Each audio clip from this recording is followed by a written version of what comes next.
Hi everyone, our recipe today. So I found this on the internet, of course. It's called a pastelli and it's called Greek honey sesame bars. So I don't know if you remember, but oh man, when I was a kid, and I still think they still have them around, but they were these little sesame bars. They weren't very big. There was like 4 in a package. Oh, I loved those so much. So I found the recipe. So here we go. We're gonna try and duplicate them. The great thing about this is there's only 2 ingredients. There's nothing better than just 2 ingredients, and they're 2 natural ingredients. First, you have to toast your sesame seeds, but I cheated. I bought mine pre-toasted. And then you have to pour 7 ounces plus 1 tablespoon of honey in the pot. And you have to heat the honey until it starts to bubble. So it says to let it boil for about 4 to 5 minutes. But if you have a food thermometer, which is the best thing you can ever invest in, you boil it until the honey reaches the temperature of 250 degrees Fahrenheit or 125 Celsius. So we'll see how long it takes to get this at that point. Okay, so it's up to 118 degrees Fahrenheit. 119. It goes up pretty quickly. I'm using store-bought honey this time.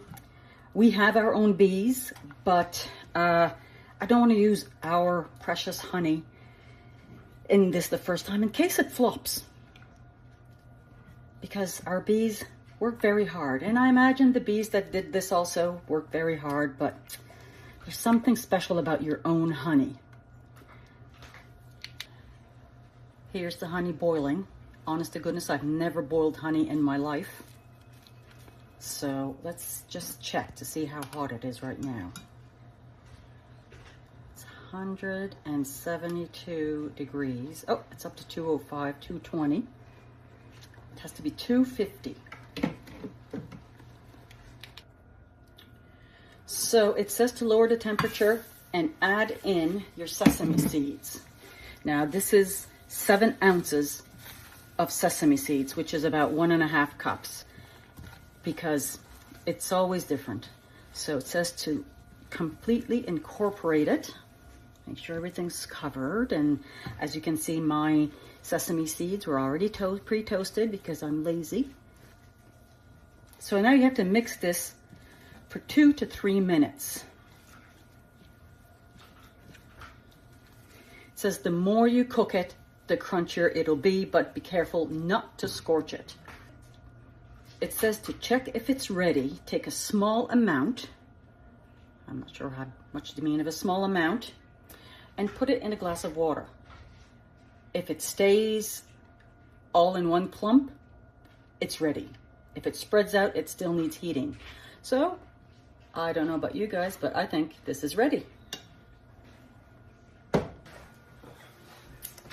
Okay, so it says you can leave it in the pan and you put the other sheet like this, or you can take it out of the pan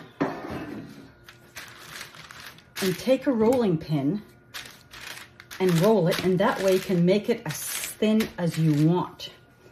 So we're gonna let that cool off, and we'll be back when it's cooled off and cut it into pieces. Okay. Now's the moment of truth. It's been a lot more than 15 minutes. It's been actually an hour, but let's see if this worked. Here we go. Okay,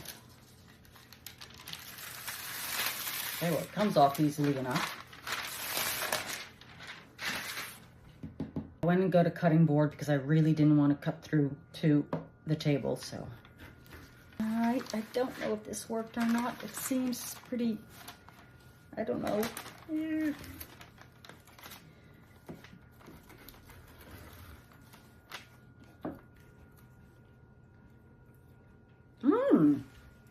Pretty good. It tastes exactly like what I remember. It's just they're not crunchy. They might become crunchy later on. I'm not sure. We're just gonna have to work on it. But it's good. I make them again. Pastelli Greek honey sesame bars. Pretty good. Especially the fact that it's just 2 ingredients, honey and sesame seeds. Super easy to make. I think next time I will just cook them a bit longer. And yeah, I think this is great. So I hope you liked it too.